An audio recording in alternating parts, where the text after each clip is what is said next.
Internet entrepreneur and mega upload founder Dotcom has announced a new ambitious project, free superfast broadband for citizens of New Zealand. The New Zealand Herald says Dotcom's plan is to resurrect the Pacific Fibre project, which proposed to connect New Zealand and Australian broadband to the U.S. by using a transoceanic submarine cable. That project was scrapped back in August because his organizers couldn't come up with the 400 million New Zealand dollars needed to build the cable. So how is Dotcom planning to cough up that much money?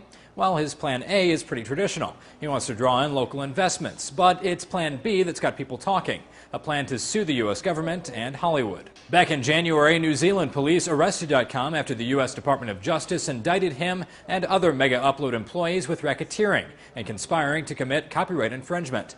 Armed officers raided Dotcom's house and seized millions of dollars worth of property, including his computers. Dotcom was released on bail in February. He's now on house arrest as he awaits trial. In June, the New Zealand High Court ruled the police's search of his house was illegal, and New Zealand's Prime Minister even apologized to Dotcom in September. The Guardian says the entrepreneur wants to sue the U.S. government and Hollywood for conspiring for an unlawful and political destruction of his business, he said. A writer for Ars Technica says Dotcom's bid to restart the Pacific Fibre project is just another way to promote himself as he waits for extradition to his March 2013 hearing in the U.S. This way, Dotcom is annoying the U.S. and New Zealand governments while also rallying public support in his battle to stop his extradition and end the copyright infringement case against him. Despite Dotcom's flair for dramatic statements, Wired UK says New Zealanders have spoken out in favor of the fibre project's reprisal.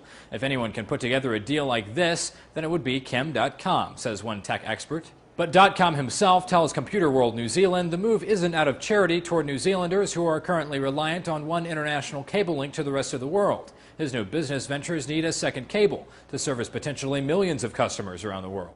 Dotcom recently announced a cloud service similar to Mega Upload called Just Mega, and a Spotify-like service called Megabox, which Computer World says will require at least a 2 terabit internet connection speed within 2 years. Dotcom says the cable, which would double New Zealand's bandwidth, will make the country a haven for international internet companies like his. For Newsy, I'm Zach Toombs. Multiple sources, The Real Story.